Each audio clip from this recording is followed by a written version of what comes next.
Confession is healing, and your subscription helps share these stories with the world.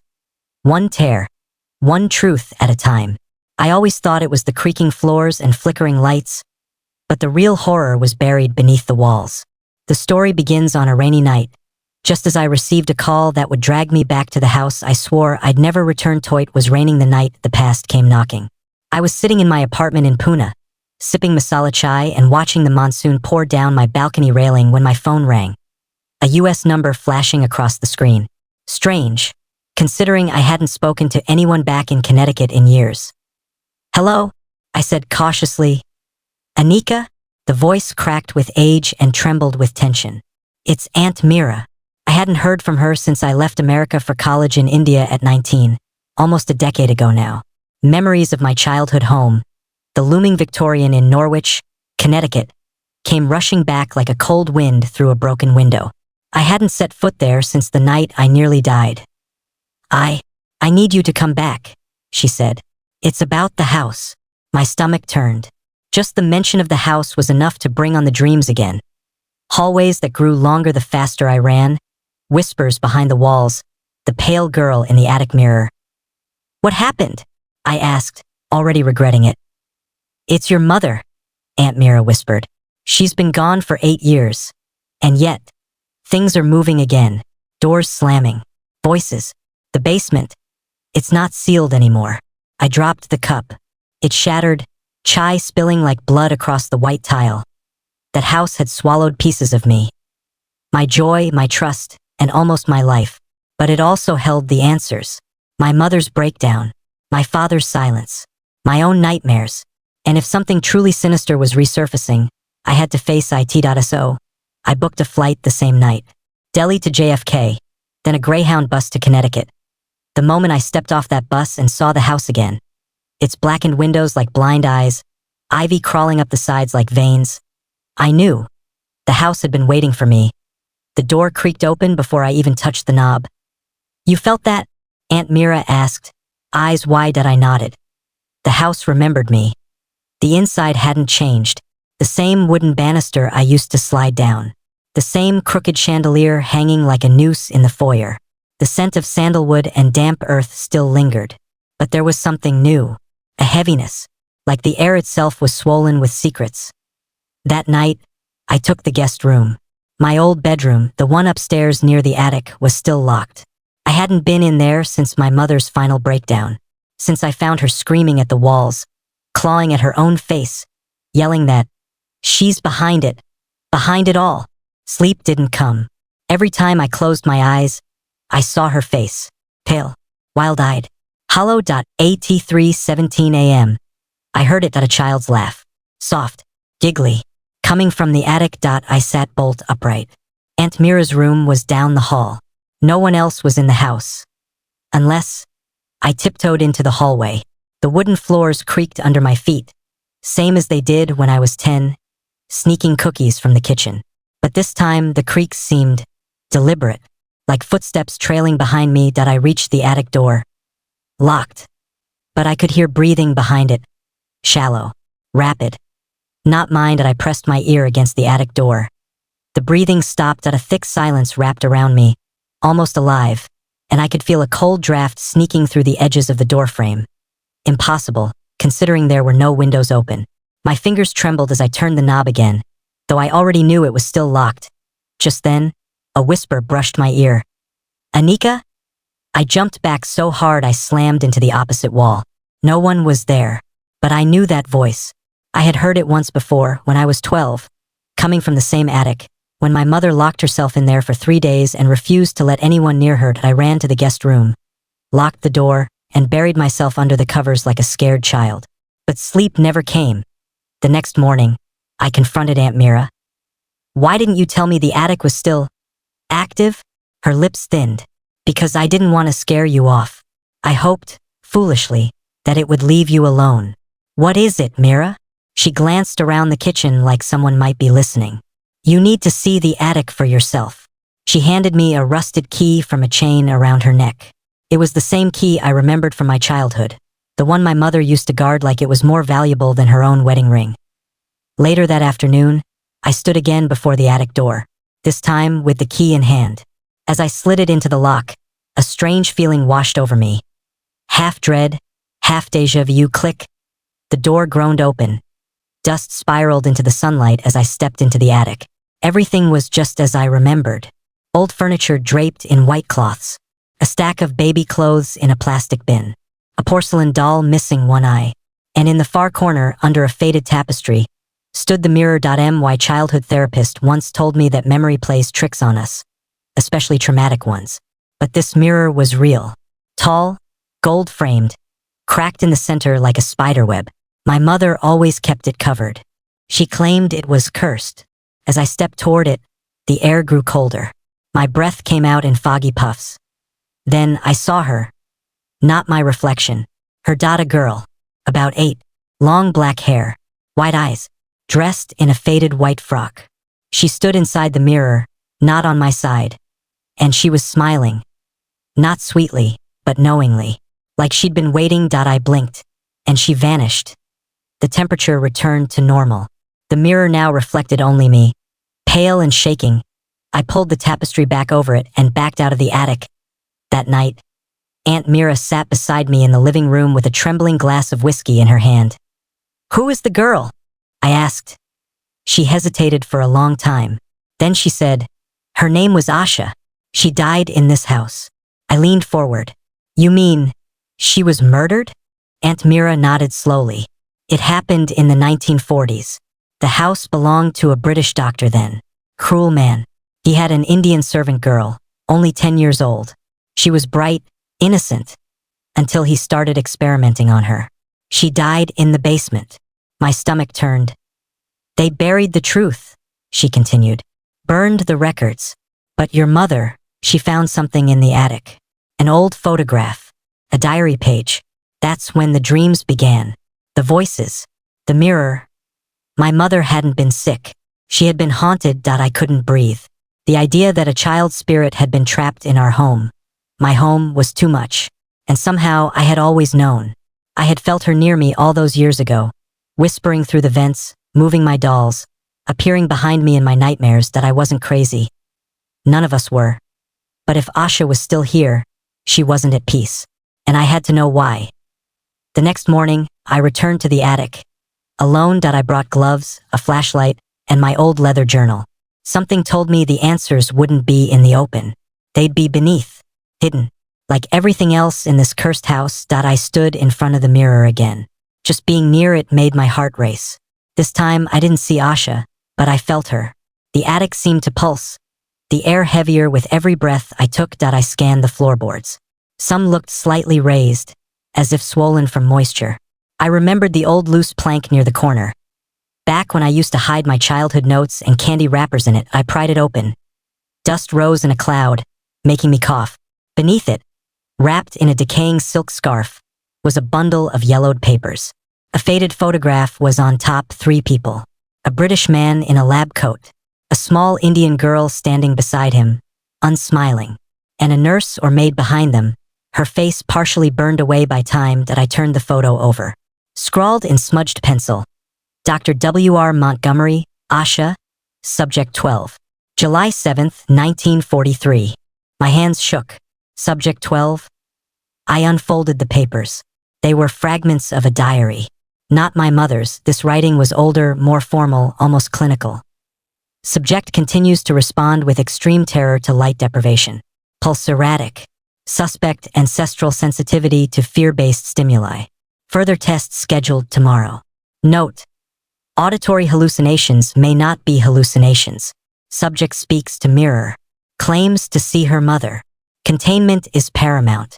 No contact with locals. Must bury incident if subject fails. I felt sick. This wasn't just abuse. This was experimentation on a child. Asha hadn't died from illness or accident. She had been a test subject. Tortured, dehumanized, and ultimately discarded like waste. And somehow, her spirit had never left. That night, I confronted Aunt Mira again. "Did my mother find these?" I asked, shoving the papers toward her. She looked at them and immediately began to cry. Yes, that's what drove her to the edge. She believed Asha needed justice. But the more she tried to expose the truth, the worse things got. She said something was behind it all. I recalled aloud. Mira nodded, wiping her eyes. She believed Asha wasn't alone, that something evil remained, something the doctor invited into this house through his rituals. She believed the mirror was the portal. I sat down, the weight of it all pressing on my chest. If that's true, then what do we do? Mira reached into the drawer and pulled out a rusted, blackened notebook. Your mother's journal. She tried to set Asha free. She failed. I took the journal with both hands, heart pounding.